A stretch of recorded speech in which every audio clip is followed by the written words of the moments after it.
to R. Shriharin Pathak. बहुत बहुत धन्यवाद अध्यक्ष जी। आज आपके माध्यम से मैं पूरे सदन का ध्यान अत्यंत गंभीर और संवेदनशील प्रश्न पर रखना चाहता हूं। पिछले 6-7 दिनों में अफ्रीका के अंगोला प्रदेश में शहर में हमारे देश के जो युवक वहां पर काम करने के लिए गए हैं, 1200 युवक हैं अंगोला में। ये 1200 युवकों को जो काम देने वाली कंपनी है उसने उसके पासपोर्ट छीन लिए, जो घर में रहते थे वो घर से उनको बेघर कर दिया, 1 महीने से तनख्वाह दी नहीं है, वो टीवी चैनलों पर रो रहे हैं।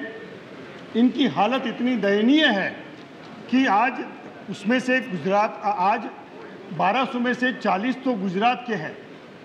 जब ये ध्यान हमारे सबके ध्यान में आया, हमारे गुजरात के मुख्यमंत्री नरेंद्र भाई ने शनिचर को प्रधानमंत्री को पत्र लिखा। विजय चिमन भाई करके पेटलाद में एक लड़का है, उनके घर गए।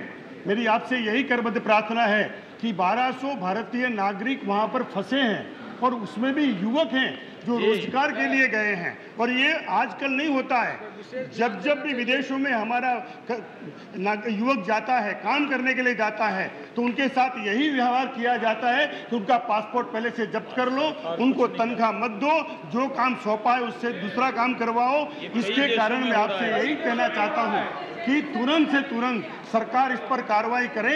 ये 1200 हमारे भारतीय नागरिक हैं। अगर एक नागरिक भी हिंदुस्तान के बाहर हमारा बैठा है, उसकी सलामती का सवाल है, उसके भूखमरे का सवाल है, उसके साथ कोई अन्याय करता है, उसके जीवन का सवाल है। वो कह रहे हैं मर रहे हैं। टीवी पर मैंने परसों देखा कि वो सारे जिसको बंधक बनाया फंसे हुए हैं, वो रास्तों पर दौड़ रहे, कह रहे हैं हम मर रहे हैं, हम भूखे हैं, कोई हमारा ध्यान दो।